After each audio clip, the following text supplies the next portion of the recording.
to conform. I don't conform in many things. I'm very anarchist, except when it comes to, I would say, manners, grammar, and then, that's probably it. I was thinking about wisdom. I just read out loud this little passage that our mutual friend Jeff Dyer wrote. Yeah, you want to turn this down a little bit? A little bit, yeah, thanks. How's that? Yeah, a little bit You can higher. do it yourself. Where is it? It's the last slider there? Yeah. All right. So our mutual friend Jeff Dyer has a book coming out, and he wrote, I can't give too much away because it hasn't come out yet, but he wrote about an experience coming here and trying to take DMT. And it was quite entertaining. But one of the one of the things that made me think about reading the little rough draft of the passage to you guys is this idea of wisdom that comes with years, or sometimes the opposite, right? Like a certain, getting stuck in one's ways. Rigidity, yeah. And, I see you, we have a kind of older brother, younger brother dynamic. You're older? Yeah, much. You're the older brother. Good. So Cody said to me yesterday, he's like, this guy is given the choice of infinite wisdom or infinite wealth. Did you hear this? Were you here during this conversation? No. And he says, well, of course I'll take the wisdom. So he's suddenly really wise, and he has his first insight. I should have taken the money. Yeah. So I guess I want to ask you, being just a little older than me, but also an example to me of someone who does keep reinventing your life and your, a kind of freedom that you hold on to. Do you find that it's harder to kind of break out of habits as you get older, or do you think it's or do you think you're able to keep a fresh outlook? And if so, how do you do it? It's a good question. I mean, habits, I think sometimes the habits of mind, let's say, I guess we're talking about. Not just of mind, I think also of lifestyle. Like living in a van in your 50s, right? But not feeling like a regressive thing. You make it feel like just a very deliberate choice out of a choice of living a life that's not constrained by the normal. But you could say that my approach to life being unconstrained by social expectations is itself a habit of mind. Right? Because, I've always been like that. Right. I was a weird, eccentric little kid. I was a weird, eccentric university student, and weird through my 20s. And, so I've always felt unconstrained by expectations of anyone or anything. And so that's why framing is so important, right? Because from that perspective, you could say, of course he lives in a fucking van at 59. Like, that's where he's been headed his whole life, And so maybe that's not so much a sign of any flexibility as it is a sign of just sticking to something. And that's what I was going to say, that some of these habits, as we get older, I'm going to turn 60. I'm in my 60th year, so it's sort of a pivotal. When's your birthday? February. Let's have a party. Yeah. I'd love to celebrate your 60th year. That would be cool. If you're into it. Yeah. Or actually in Bombay Beach, it would happen. Because we'll be in Bombay during that time. Let's have a big Chris Ryan birthday bash in Bombay. Invite all your friends and all your podcast listeners. By the way, we're doing each other's podcasts, which is cool. I'm super excited about this because I've been on your podcast 3 times. I always dreamt of having a podcast, but it took me 8 years of listening to yours and a few others that inspired me to finally start it. Yeah. And it's so wonderful. I'm glad you did. It's a cool thing. Anyway, what I was going to say is that some of those habits of mine can just be lack of flexibility or unexamined repetition, but some of them are also that you learn things, hopefully, in those years, those decades, and it's like, this is the best way to do it for me. I don't need to keep rethinking this. I mean, I can remember a weird example. I can remember where I lived and what time of my life it was when I started drying myself off after a shower in the same way every time. Oh, interesting. I can remember that it was like, oh, this actually works the best way. This sequence, Which is what? which is like start drying my hair back. Uh-huh. Never have to comb it, never have to do anything with it. Just dry, just push it back with the towel. It dries in place. And, I've always had pretty short hair, I guess. Anyway, just like this particular, and I noticed like, oh, I'm drying myself the same way every time now. How old were you? Early 30s. Interesting. I haven't gotten there. I'm 45. I have no idea how I dry myself. Really? That's interesting. Often I can't even find a towel and I just kind of air dry. But there are other things like that, like, I've had a bunch of wine. I'm going to drink a big glass of water before I go to bed. Then I won't have a headache in the morning. Whatever. I mean, they're little hacks, life hacks that you work out over time. And then you just like, oh, I'm going to do that because I know that will avoid pain. It will avoid problems. And maybe some of those from outside just looks like, oh, old guy stuck in his habits. And sometimes it is probably, but sometimes it's, you learn shit. I mean, and cognitive things, like I've said on my podcast that when I was young, I thought I would answer some profound questions as I got older. And now that I'm older, I realize, yeah, okay, I may have answered a few, but most of them I would say I just learned to stop asking. Interesting. And that's the wisdom, is just not to even bother asking them. So I was, my older brother married into the most wonderful family in Italy. And they make clothes and shoes, famously Ferragamo. Oh, and I think I've heard of them.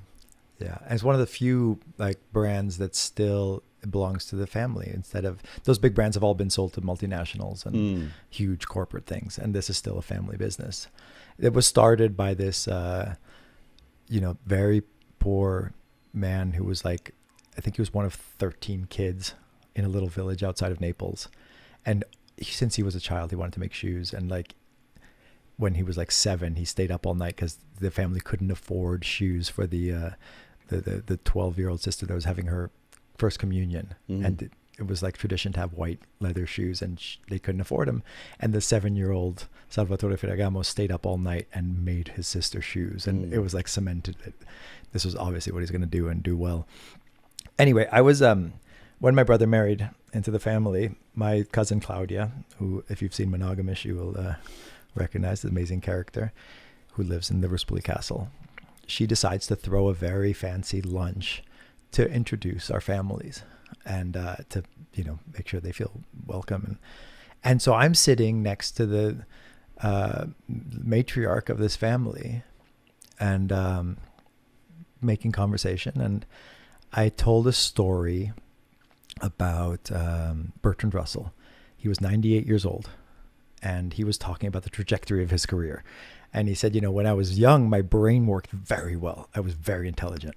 So I did mathematics up until my age 30.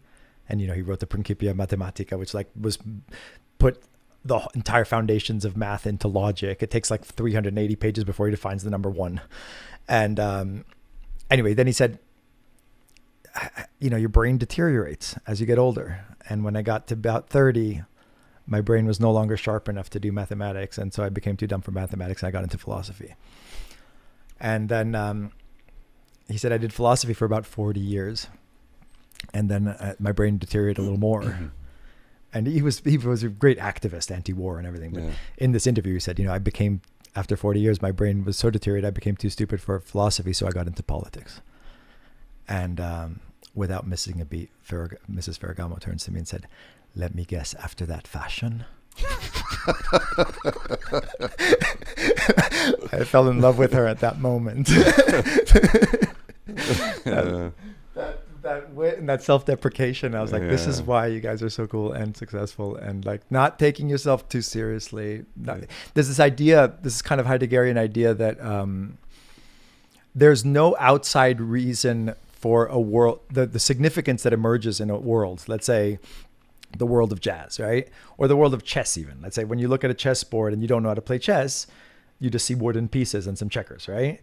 Then you start to learn, and then each piece distinguishes itself through that skillfulness, right? So then now you know the possibilities of the pawn, and then you get really good, and suddenly you can look at a board and you can say, the queen looks impotent in that position. And that's not an opinion, that's the fact. And the fact that only emerges from a deep skill in that domain. And there's nothing in the outside world. There's no way you can reduce the impotence of the queen to a fact about the physical reality of like the way the atoms are bouncing around, right? It's a non-reductionist kind of explanation. And so the idea is that you can have significance within a domain that is essentially groundless, but is still just as real. Like as real as what? As real as anything. Like it's an objective fact that the position of a game is not just your opinion and my opinion. Like I was talking with Anya in the podcast we just did about how when you get married, you do it in public. Because I think we're communal beings, but it's not. Some people say like, why would you want to get married in public? Because it's a private thing between the two of you that you're in love. Like, why do you need to announce it to the world? But no, you do need to. You're asking the community to recognize you as a couple, let's say, right? And you're going to resist this, I think, but I can tell you're skeptical. But I think that it's not. That's an institutional fact that you're married, but it is a fact. It's not like that person can say, I don't think they're really married. And that person can say, well, yeah, I think they sort of are. And it's not debatable, right? So we have these institutional realities and these kind of like structures of significance that emerge from a world that's like kind of self-contained. I don't know why I'm talking about this, but I think about that sometimes where I'm not sure if this is an extension of what you were saying, but I think about someone like, Michael Jordan, who has a lot of status, a lot of wealth, a lot of power of certain sorts, but it's all based upon something that's totally arbitrary. He's not good at anything other than jumping high and making that ball go through that circle. It's a really weirdly arbitrary thing that we sell. It's not like boxing where it's like, yeah, you beat people up. That's like translatable to the real world very directly. Or a chef, or their skills, a musician. There's skills that are like, oh yeah, this has applicability broadly outside of the little world that you're in. Whereas like, Tiger Woods, like, okay, you're really good at swinging a stick, hitting a ball by your foot and making it go 300 feet away. It's like, who gives a shit? Well, you don't, but and I think that's probably, you haven't developed those skills for understanding why it matters. Sure. But I think obviously some worlds are richer than others. Like there's no way you're going to find the depth in checkers as you're going to find in chess, right? There's no way you're going to find in a video game that's just limited in its kind of scope. And there are certain domains that are like inexhaustible, like great literature or great music. Yeah. And I don't know what it is about the nature of those disciplines. I don't think it's that it applies to other things. Like I think you could, like Miles Davis' trumpet playing doesn't apply to the rest of his life. And it doesn't matter if it does or not. It's still a rich enough domain that it's worthwhile both to pursue and to admire in somebody and to learn the skills to listen to and kind of dive into that world. Yeah, I mean, I guess what I mean is like, and maybe this is my bias thinking about everything in terms of prehistory and so on, but like, we were talking about Jake Johansson, a friend earlier, is a comedian, stand-up comedian. I saw him do a show recently. He's standing up in front of 300-400 people, whatever, and for 90 minutes, he captivates all those people, entertains them. He's like, he's playing the room in some sort of alchemical relationship with every mind in the room, and and it's a skill that I look at and I say, man, 50,000 years ago, that guy would have been the coolest dude in the tribe, right? Mm-hmm. He's the guy, because you're sitting around the fire. What do? You make music, you tell stories, you make people laugh, you dance, whatever. Those are skills that are like essentially human skills, almost on a biological level. So I'm comparing those in terms of their, so Miles Davis, if he could play a flute or he played whatever instrument was around, somebody who can play some percussion and get people dancing, there's something non-arbitrary about that, I guess, is my point. I'm not poo-pooing golf or chess or anything else. I'm just saying they're very, you were talking about limited worlds, right? Like if you don't understand chess, then Bobby Fischer's just an eccentric, difficult dude, right? Whereas if you do understand it, then he's a genius. Yeah. But you need to enter that world to appreciate him. You don't really need to be a musician to listen to the Moonlight Sonata and say, holy fuck, that's beautiful. No, but you have to have the skills for listening. And I think music so permeates our culture that we don't realize how much it's a learned skill. But I don't even think it's a question whether even like a melody would come across as a melody if you didn't have certain acculturation to what the way Western music works. I mean, look at the way like Chinese or traditional Indian music sounds to us. It takes some practice to hear as is cordant a word, the opposite of discordant. Yeah, I interviewed an ethnomusicologist once, and we were talking about that, and he said that the general theory of the sort of emergence of music is that it replicates the sounds of the insects in the night in that part of the world. So in Africa, there were like much more sort of lots of rhythmic, intersecting rhythmic, complex sort of networks or fabric, and other parts of the world would be much simpler, like in Mali or something in the desert in the Sahara. You get a different kind of bluesy, a very different sound, much less busy. And it's interesting to think about. I don't know how that would translate to Indian and Chinese music. It feels. I'm skeptical of that sort of reductionist explanation of things. Like also even like the very reason we make music. You can try and like reduce it to like some form of peacocking or something like that. And I think that misses something essential. And I think that while it could be true, but just like the same that it's true that,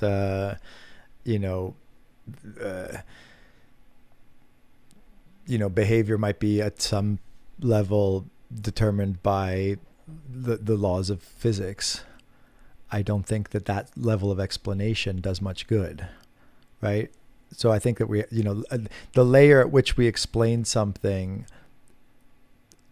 just because it's more fundamental doesn't make it more true or more useful of an explanation, right? So that and so there's explaining music in terms of some biological imperative. Sure, it doesn't tell me that much. So if they're mimicking the insects, and that's true, that's an odd and interesting fact. Right. It doesn't help me understand Beethoven's sonata any better. Right. In any meaningful way. Yeah, I mean, he was talking about the emergence. He wasn't talking about music at this point. And of course, I think it was Terence McKenna, was it, who had the theory that the reason African rhythms are more complex than the rhythms of Native Americans is that the Native Americans had lots of psychedelic substances. So they use those substances to enter altered states, whereas in Africa, there really isn't much other than iboga, which is very, very harsh and not something you would use recreationally. Right. So they develop complex rhythms as a way to enter trance. Ooh, I like that. Yeah. I like that. But I mean, I take your point, and I think it relates back to what we started talking about, where as I get older, I think I'm much less in search of the answer. Mm-hmm. You know what I mean? I'm much more like, well, this is one way of looking at it. Here's another way of looking at it. I feel like I could argue multiple sides to pretty much any issue. And so in a way, I think that makes life more nuanced and interesting, and maybe increases compassion, and you sort of understand people are coming from places you can't possibly predict or make assumptions about. On the other hand, it makes everything kind of slippery, and there's a feeling of kind of letting go, I think. Not trying to grasp at certainties, not trying to find final answers, not trying to check a box and move on. It's like, no, this is just the way it is. Everything is so nuanced and multiple. But do you think that there's a cumulative like wisdom? Like, do you feel like you know more now than at age 40 and would not want to trade places with your 40-year-old self because of it? Or do you think that life goes in a just a kind of pointless circle? Are those my only two options? No, there's other options too. Draw any shape you like. It's a pointless hexagon. I mean, yeah, I definitely know more than I knew at 40. And, I don't really even know how to think of, would you want to go back or trade places? But, is there a point? I don't know. I mean, it's so interesting to think about, someone like Bertrand Russell, you mentioned earlier, who lived, 5 lives as far as, what he learned and his output and his complexity and his personal experiences. And then that all just goes up in smoke when he dies. Like, it's just done. That's it. Like, there's no accumulation. There's nothing that gets brought into the next life. And there's a real appeal of some sort of, Buddhist reincarnation in that, like, we work so hard. Sometimes I see people, like even you here, you're building this world. I said to you last night, you're like a little god. You build worlds in Bombay Beach here. And then you're going to die. And what's going to happen to all this? Is it just going to disintegrate in the desert? You don't have any kids that we know of. That I know of either. What's, I see these people who spend their lifetimes building, this eccentric dude who builds the castle in the, out in the middle of nowhere, and then he dies. And it's like, what was the point of that? Hubert Dreyfus, who was my mentor at Berkeley and the podcast named after him, his being in the world, he was a huge influence on me, and he was so dominated, obviously, by his intellect. And there was something slightly kind of awkward and just, I remember, like, he shone so much as he was teaching, but then when you try and interact with him in real life, he was awkward, and there was something kind of nerdy and like not comfortable necessarily in his own skin. And as he got older, that kind of went away, and he became more and more like wise in the way that we think of, like, there was a certain glint in his eye and a more comfortable, confident stance. And then he started to lose his mental capacities dramatically. He started getting dementia, right? And, he lived an incredible life. He had, professor at Berkeley for decades and at MIT before that. And I went to see him, and he had regressed to total childhood. And this was one of the most both disturbing and moving and beautiful things I've ever seen, because his entire essence, or at least what we had identified as his essence, was gone. And he was like this, but he had this sense of awe that I had never seen before, and sense of like gratitude and like warmth. And all of his students gathered around him, and this was just a few weeks before he died. Like, they threw a little like party for him that was obviously going to be like a goodbye, and he's like in his late 80s, and he sat there, and everybody went up to him and was holding his hand, and he was crying he didn't know what was happening really, but you could see he was just moved by the love that he was getting from everybody, right? And it was so hard for me, but also so, I don't know, kind of important to recognize that whatever we identify as, don't get too attached to it, right? Because it's not, it's going to be gone. And then of course you can expand that to the earth itself and the universe itself. Like, nothing is, nothing stays. We have to Yeah. we have to accept that with whatever the wisdom we have or whatever whatever philosophy we have. It better incorporate that very basic fact, or you're deluding yourself, I think. Yeah, yeah. I was thinking about that yesterday driving down here. Came down through the Mojave Desert, I guess, and I don't know if you've seen it. I'm sure you've done that road, but they're like these piles of boulders by the side of the road, and I guess high school kids go out and do graffiti on them, and it seems like it's been going on for a long time. There's a lot of graffiti. And when I first saw the first pile, I thought, oh, fucking kids fucking up nature, you know. And then the next pile, and the sun was low, and somebody had done some art, and it was nice, and it was like really glossy and beautiful and silver and gold and, you know, all these beautiful colors, and the sun was lighting them up beautifully. And I was like, okay, now is that vandalism, or is that destruction, or creativity there? You know, what is that? Mm-hmm. And also, those rocks have been sitting there for probably, 10 million years. Who gives a fuck that there's a little layer of spray paint on them? That'll be gone, in no time, as far as the rock is concerned. Mm-hmm. And then I thought, like, is that what we are to the earth? We're like graffiti sprayed onto the side of a rock.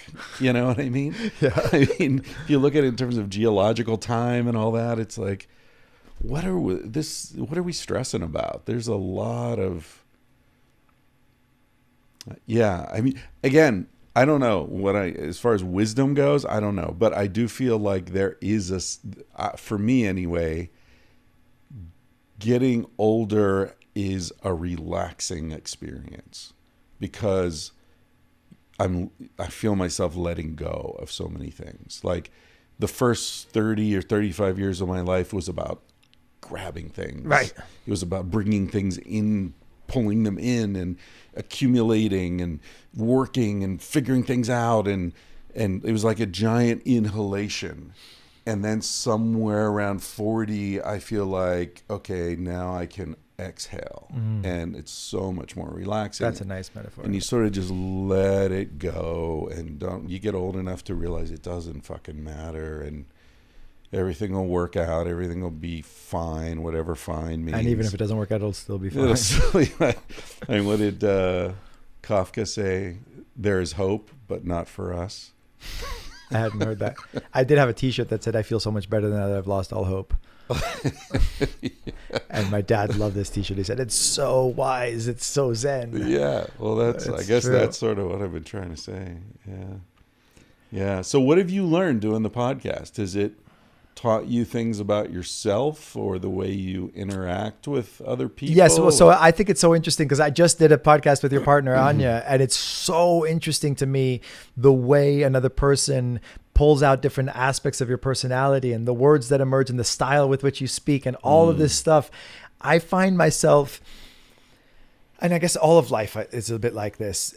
It's hard to parse which part of you is active and which part of you is just an observer. And like there's a part of you that's just like, I know as little as you do how the sentence is going to end. Maybe I have like a split second anticipatory knowledge, but it still doesn't feel like willfulness, right? It feels like people bring out different aspects of each other, and that's beautiful. And I've always admired great conversationalists and people who have a certain eloquence, whether it's Terence McKenna, who is just so incredibly good at just talking by himself. And so I see conversation as an art form, the same as music or filmmaking or photography, and one that I admire and respect and would like to cultivate in myself. And I have the same frustration when it's not going well as I do when I'm playing a piano piece and my fingers aren't doing what I want them to do, and I don't feel like I've practiced enough. And so I like it as a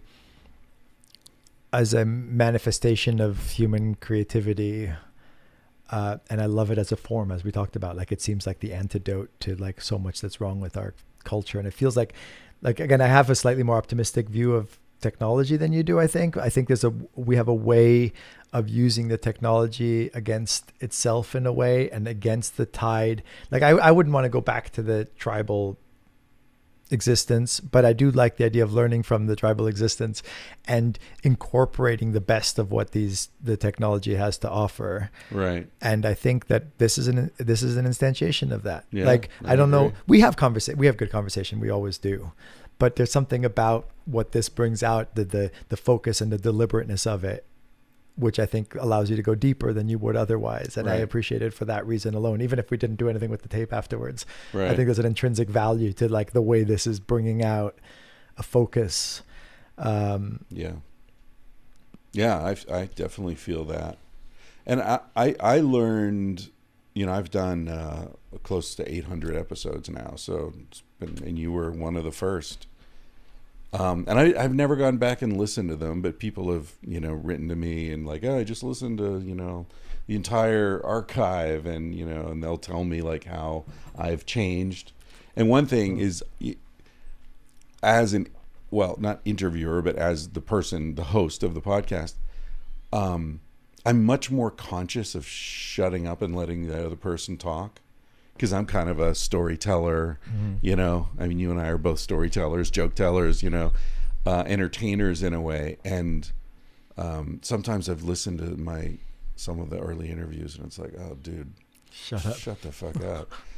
Or I listen to friends' podcasts, and it's like, you're talking to this fascinating person you're never going to get a chance to sit down with again, and you're telling your story. Like, don't do that, man. Yeah. Like, I did that. I probably still do it sometimes, but I think hopefully less. at its best, it's an even conversation. And I love the fact that I'm doing your podcast right now and you're doing mine. Yeah. And there's no distinction. Right. It's not like, oh, okay, now let's go to the tangentially speaking mode. And now you ask me questions or, yeah. and so definitely part of the process of learning is, and it's again, very, very parallel to music, is allow the conversation to happen organically and don't try and impose too much will. Yeah. I think I've been thinking a lot about will recently, like agency, and so far as like we talked about different levels of explanation, right?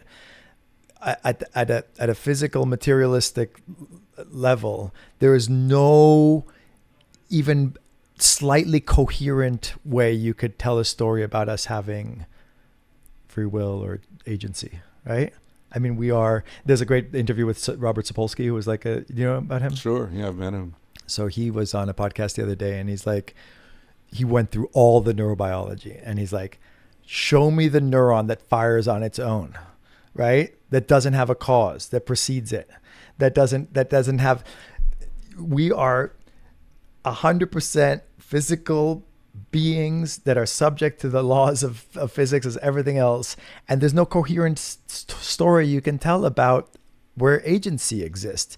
Now, I think that's probably going to emerge as a limit of our scientific understanding, because it's so clear to us that there were like these little pockets of agency, that somehow the universe does, like the way Patrick House, my co-host a lot of the time, he was a student of Sapolsky's, and he disagrees with him on this because he says there's so much metabolism and caloric intake that your brain uses to explore different options and to make a choice between them, that nature's very efficient. If there was only one way things were going to go, Right. you wouldn't be using 95% of your of your calories to explore options and choose one between them, if that wasn't an actual thing, if it was just could only go one way. But Sapolsky thinks it's liberating to not think in terms of free will, because as soon as you have a more expansive explanation for behavior, it makes it impossible to hate somebody, for example, he says. Right. So part of me wants to just only believe in free will for myself. What's that? Solipsism? Is that the name for that? Yeah, someone asked, is it true you're a solipsist? And the person said, of course, isn't everybody? Yeah. I mean, what do you do with criminal justice if you start thinking in those terms, right? If no one has free will, what are you doing punishing people? Exactly. You know, that's what it he makes said. no That's a good sense. thing. Yeah, like he said, of course, if the car's brakes are broken, you leave the car in the garage and you make sure nobody can drive it. You lock the garage door, but you don't get mad at the car. You Right. don't think like it deserves to be in the garage. You just deal with it in a functional way. On the other hand, I think that leaves out something so important that of what it is to be two human beings. Like if I thought I was just interacting with a machine that was like a car, our interaction would be completely different. It's based so strongly and so deeply on me seeing you as another responsible agent. So a presumption of will. Yeah. Yeah. And we need that. Like we need There's that. no redemption, right? I mean, not only is there the crime becomes immaterial or unblameworthy, but there's also no chance for redemption. So the idea of not having free will is as incoherent as the idea of having free will.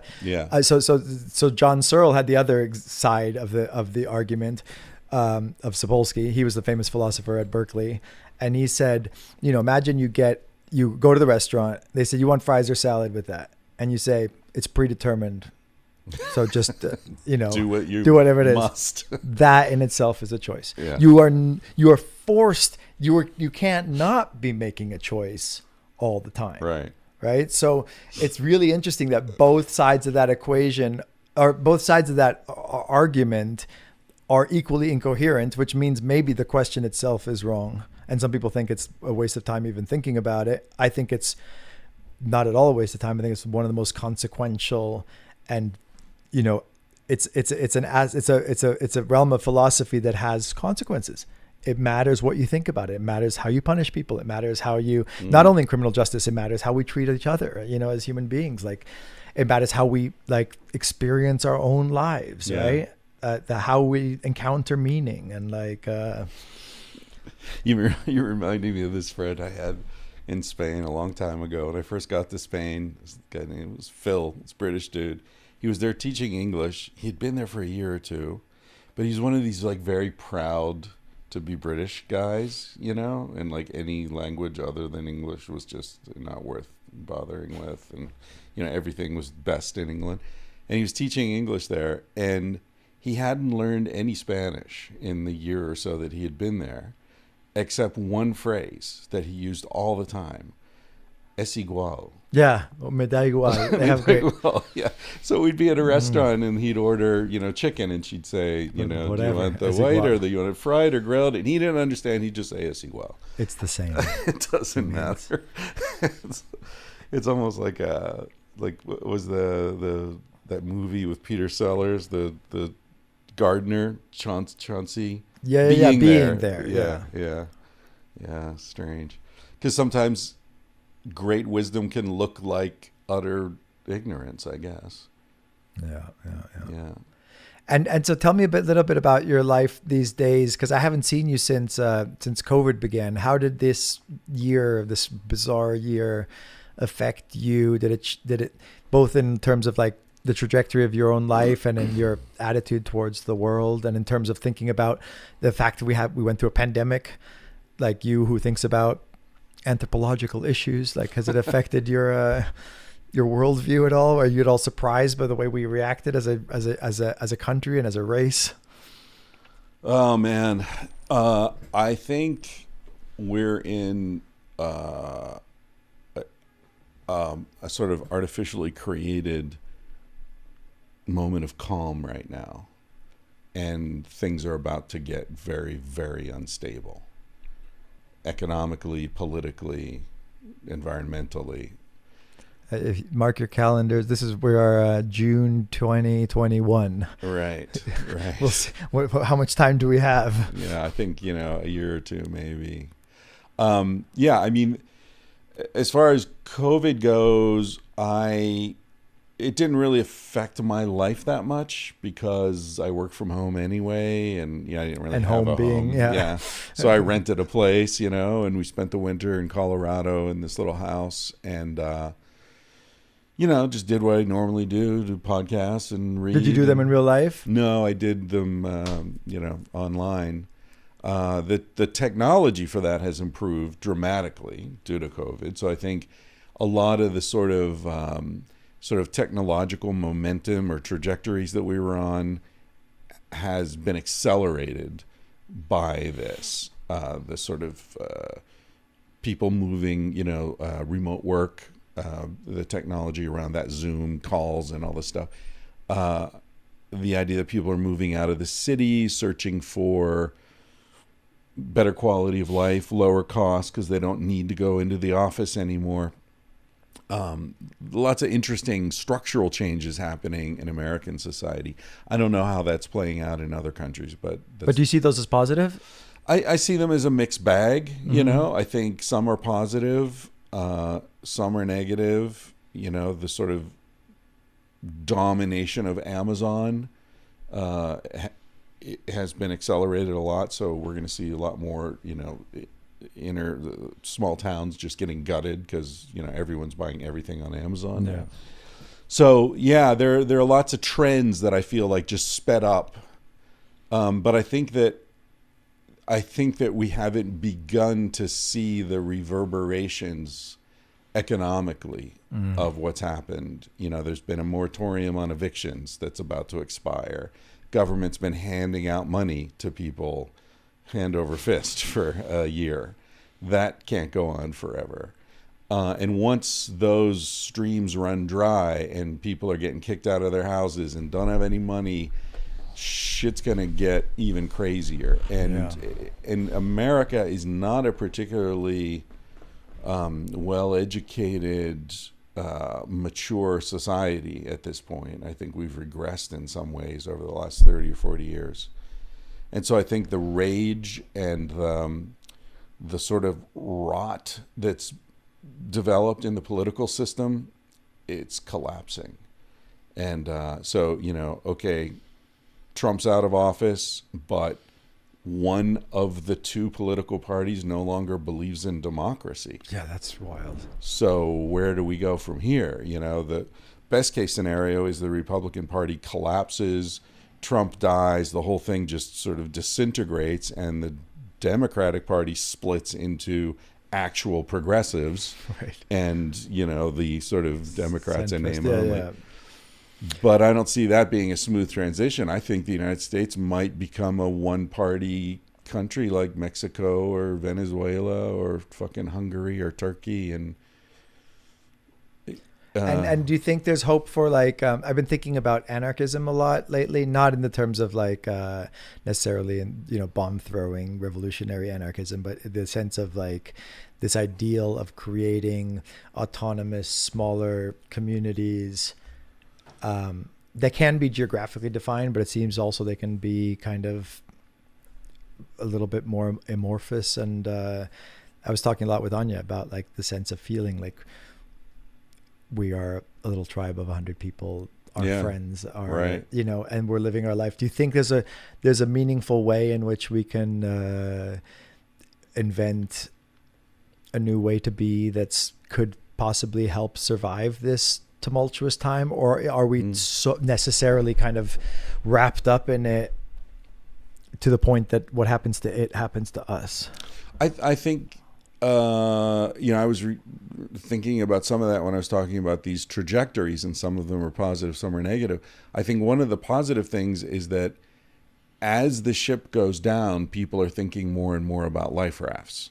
Mm-hmm. And what I've tried to do in the two books that I've published are try to give people some notion of where to look for how to organize in these small groups, right? Because that's where we came from. And so, as you mentioned earlier, there are things from the tribal past that are very applicable to now that will work. And there are things from now that we can, so if we take the best aspects of prehistory and modernity and mix them together and with some intention and wisdom, we can really have a awesome situation, as a species. Whether we'll have the wisdom to do that or not is, another question. But I do think that people are looking at things like, I need to have food. I need to have friends who are we're going to take care of each other.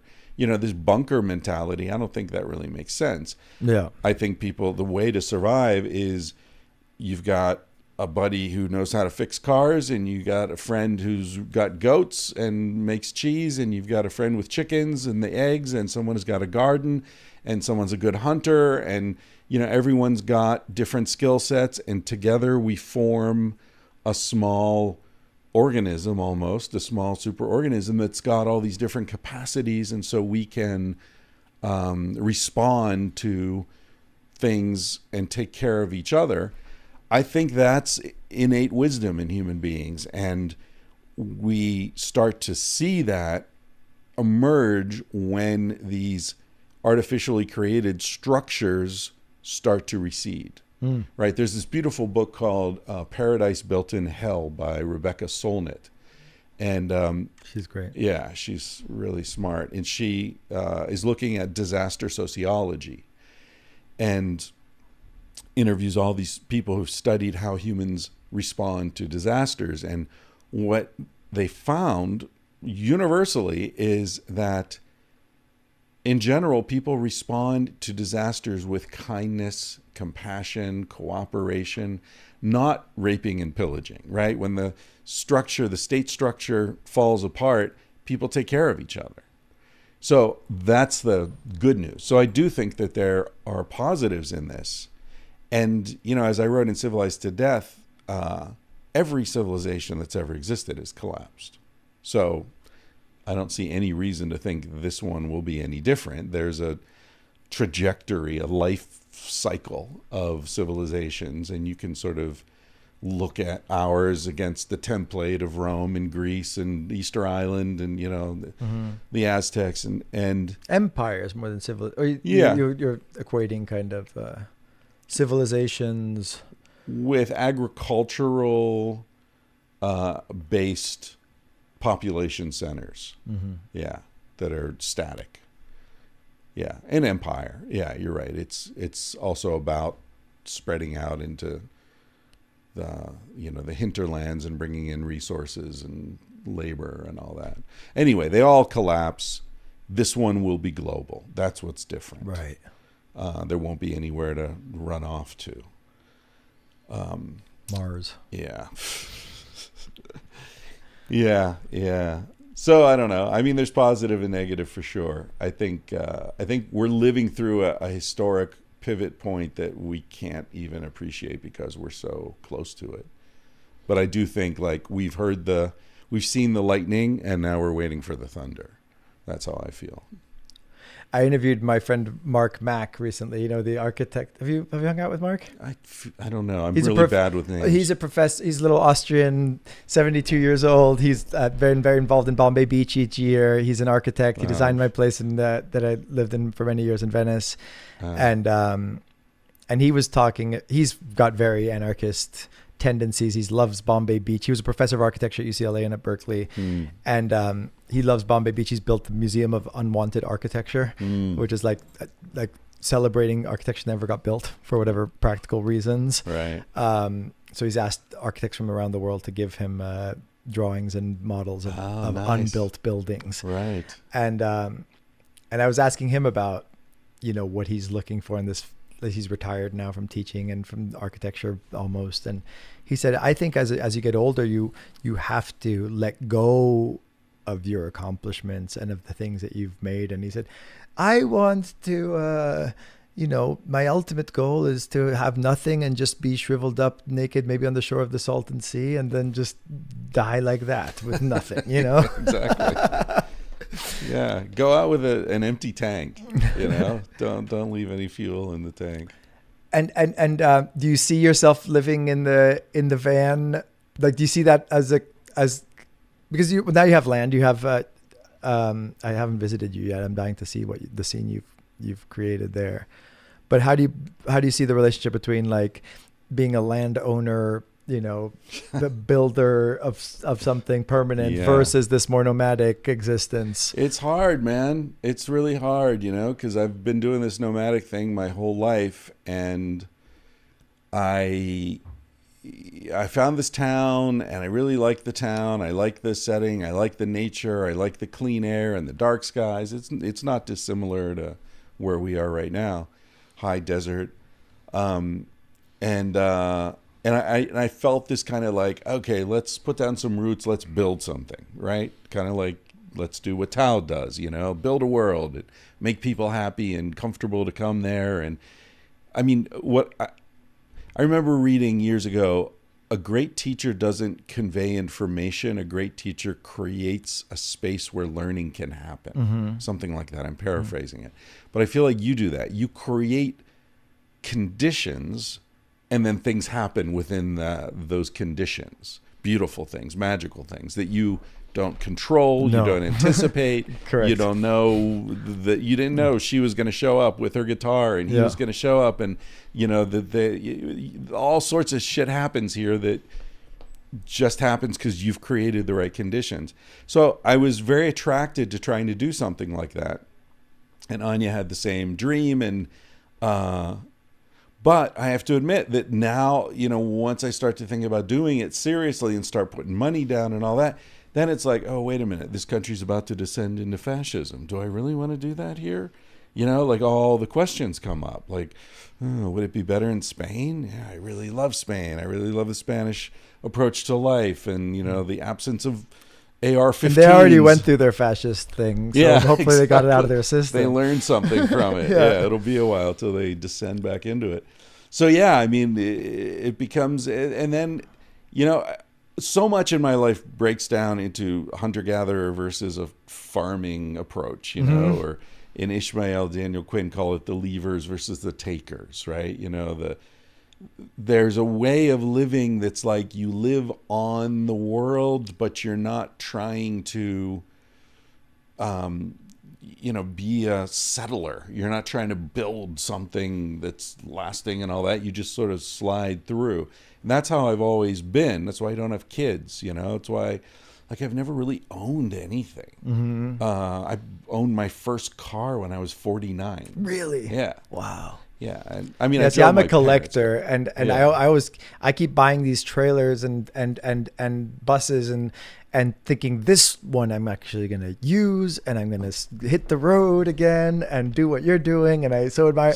And immediately the trailer grows roots, and and then I have somebody wants to come and stay in it, and of course I love it. I don't want it to sit empty, and when I'm not using it, so of course you can live in it, or of course let's rent it out and have it be a functioning stay over for people to come here, and so I realize I like other people being nomadic and being a little bit in one place. I get all these travelers coming through, and I get that sense of constant flow of people, and I don't have to go anywhere. And it's wonderful. Yeah, and yet you do, right? You're flying to Italy in 2 days, and for the first time though in a couple of years now. Yeah. I find I definitely have gotten less wanderlust as I get older. I can go weeks without leaving the house. Yeah. And I love different people coming around, and it's just so lovely. Well, you do have the perfect mix here, because you have the stability, but as you say, there are new faces coming through. There are new ideas. There's new stimulation. It's so much better than I meet so many more interesting people here than I ever did in LA. Yeah. It's incredible. And my friend, I've told this story before, but Mark Rathall, our mutual friend who's a professor of philosophy, he was one of the first people to visit me here, and he looked so sad and worried when he came up here. And he's like, I was like, what's wrong? You don't like it? He's like, Tao, I just can't imagine you living all alone 2 miles up a dirt road. He was really worried. You were going to go Unabomber on him? Or not just that wasn't fit my desire, my deep need for human contact and socialization. And I'm like, and the irony is I wish I was alone a little more often up here. Literally I can count on 2 hands the nights I've spent alone here in 5 years.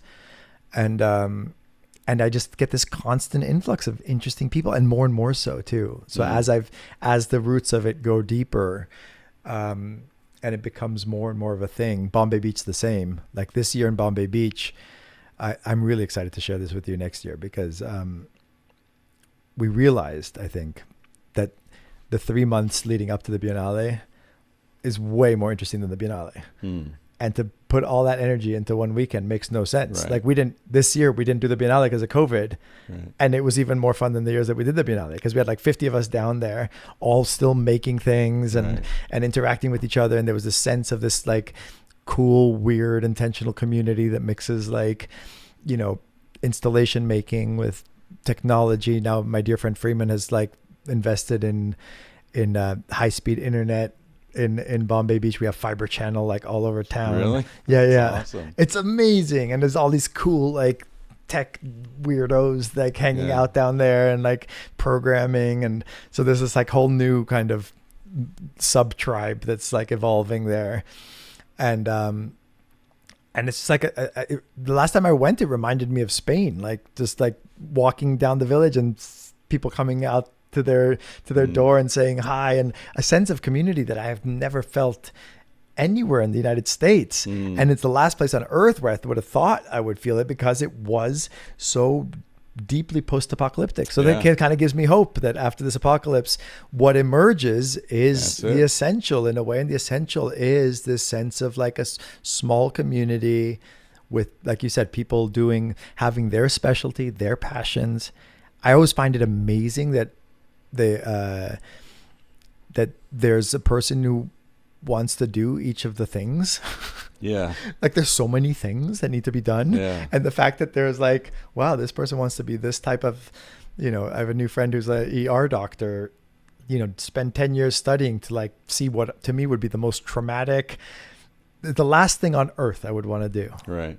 And here's somebody who's like dedicated their lives and is passionate about like helping people in this like urgent, tragic situation. Well, I think that's what fuels us, right? I mean, the thing scientifically demonstrated, the thing that can help you feel better fastest if you're feeling depressed is to go help somebody.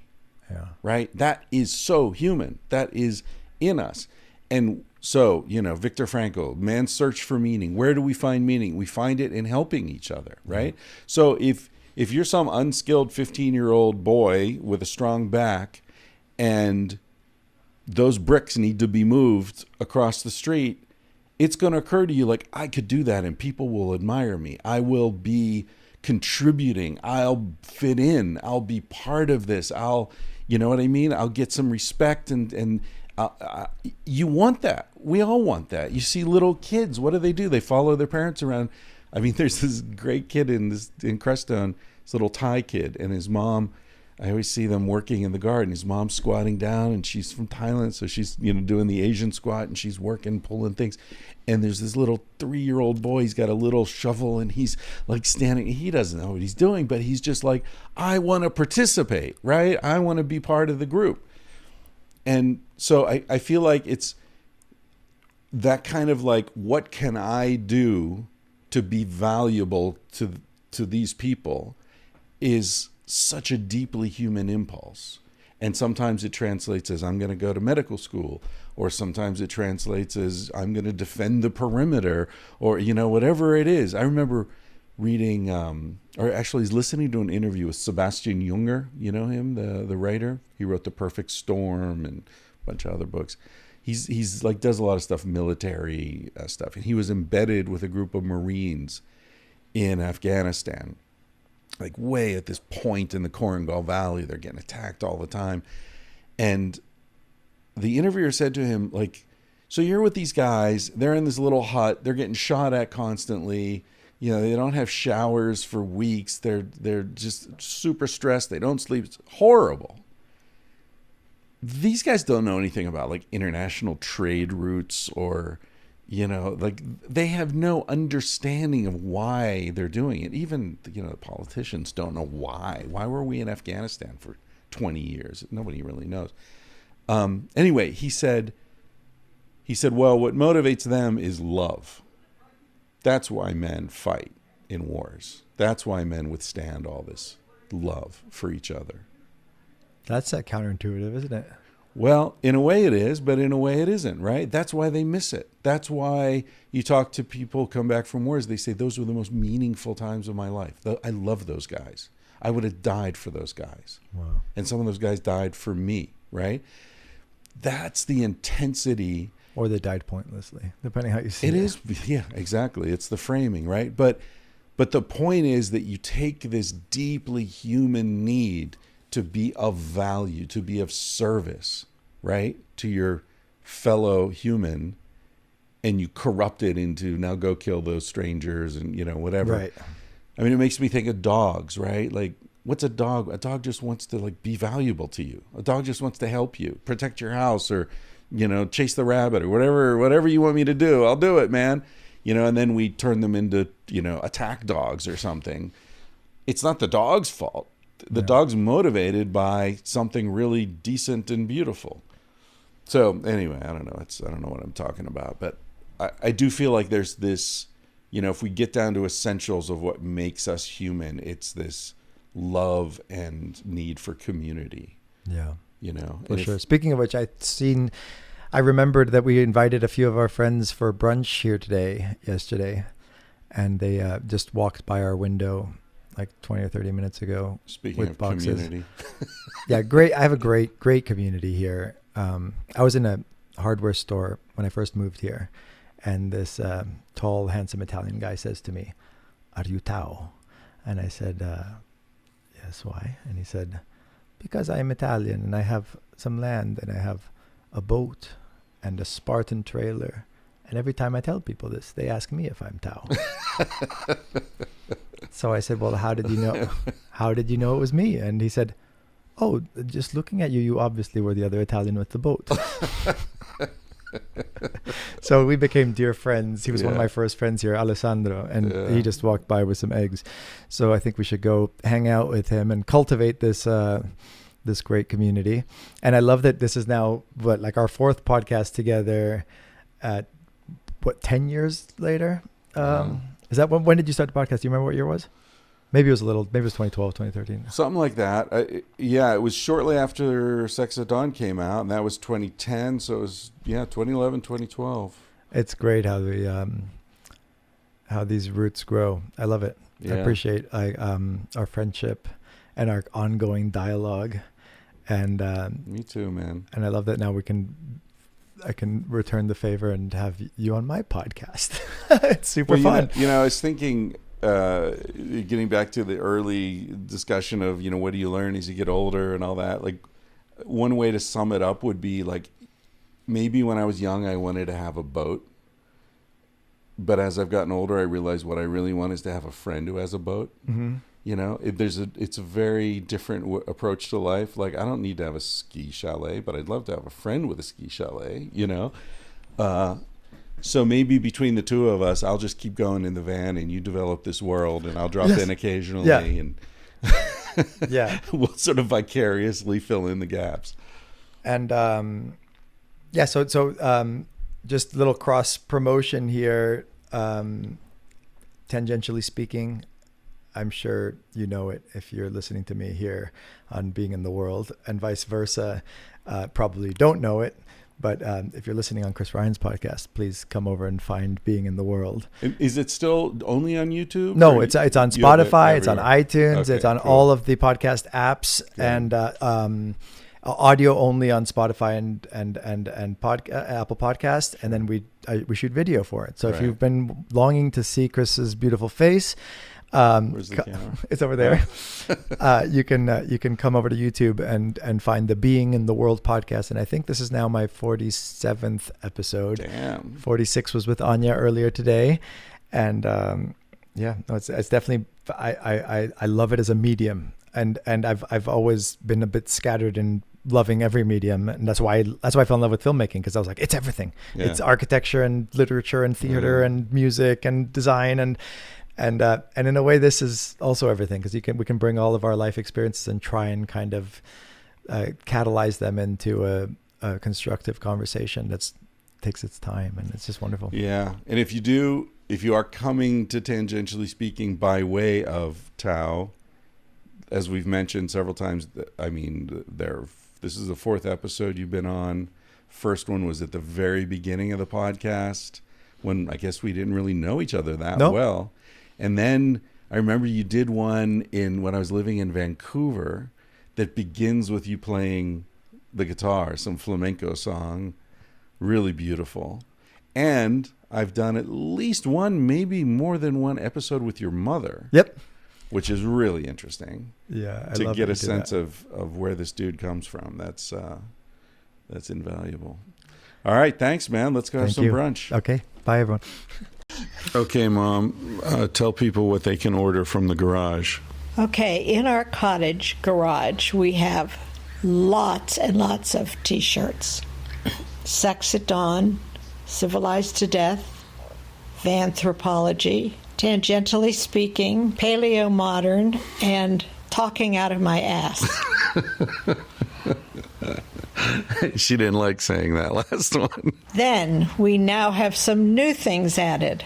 We've got beer cozies or koozies or whatever they're called. Oh, Civilized to Death design. They're all civilized That's right. to death. We have stickers and car decals, right? Yes. Okay, there you have it. That's Julie, my mom.